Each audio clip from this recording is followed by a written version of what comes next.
guys, I'm Laura Vitale. On this episode of Laura in the Kitchen, I'm going to show you how to make a classic vanilla yellow cake from scratch. Now, I know here in the US we have a lot of convenient products like the box cakes, like the yellow box cake mix, but I'm going to show you how to make it from scratch because you can't get it all over the world. So let's go over the ingredients so we can get started.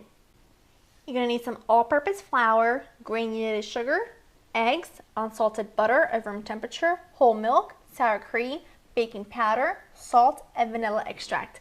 Very basic ingredients, but this is going to be one of those things that you can whip up like that. First thing you want to do is get your oven nice and hot at 350. Second thing you want to do is take a 9 by 13 inch pan just like this, spray it with nonstick cooking spray, and lay the bottom with parchment paper because you know me, I just want to make sure everything comes out easily. Now we're going to make this just a large bowl with just a regular whisk and a spatula. I'm going to put my butter in here. You want to make sure it's really soft, otherwise it's not going to cream well. And to the butter, I'm going to add in the sugar. It looks like a lot of sugar, but it's going to be a pretty big cake once we're done. So just start combining this with your spatula and then switch to a whisk to get it nice and combined. Now that we have that all creamed up, we're going to add our eggs. Make sure you crack them in a separate bowl, just in case you get a bad egg. You don't ruin your whole batter. Just mix it until it's combined. That looks perfect. As you can see, it's a nice pale yellow color, which is where it gets its name from. Now to that, we're going to add some vanilla extract, about 1.5 teaspoons. And we're also going to add in the milk. It's 1 cup of whole milk. And some sour cream. Now you guys know how I feel about sour cream or buttermilk in my cake batters because it keeps the cake itself so moist. And it's just a step that I just can't skip. Now, yellow cake, it's just so classic American, and like I said, we have lots of convenient things, but, you know, I know you guys out there can't get your hands on it. Not all of you can get your hands on it, so I'm going to show you how to make it from scratch. Now that we have all of our liquids combined, that's perfect.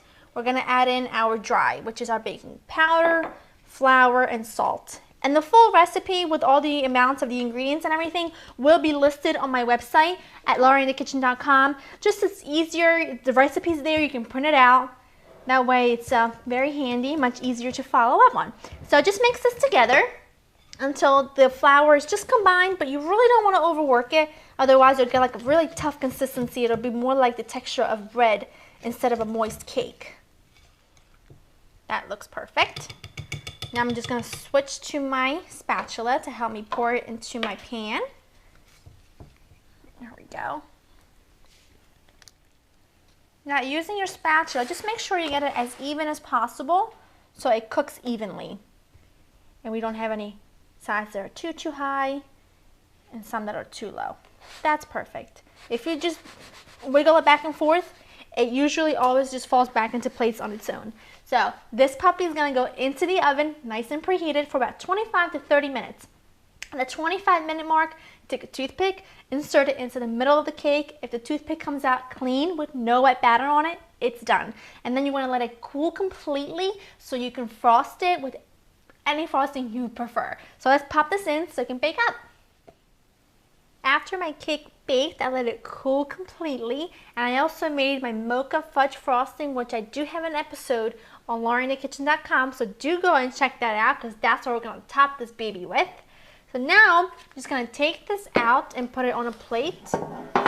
Peel the parchment, see, and make sure it comes out nicely without sticking. Put this on a plate like so.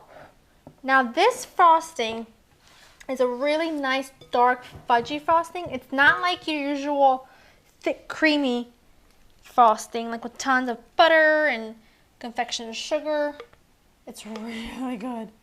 Okay, now using a little spatula, or you can use a regular spatula, whatever you have, just gonna smear this on. You want to do it kind of evenly, and if it starts to drip on the side a little bit, that's perfectly fine. Just smear it on until you have something that looks kind of like that.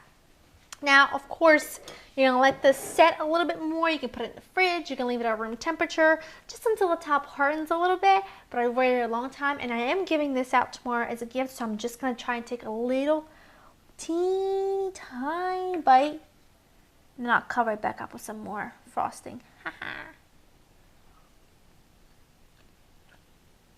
On the money. That frosting is so good. Cake is super moist. It was a cinch to make, as you saw. Nothing fancy, no crazy ingredients. I'm sure you can do this. So get in your kitchen and get to it. Now to get this recipe and other recipes, go to www.laureninthekitchen.com. I'll see you next time. Bye!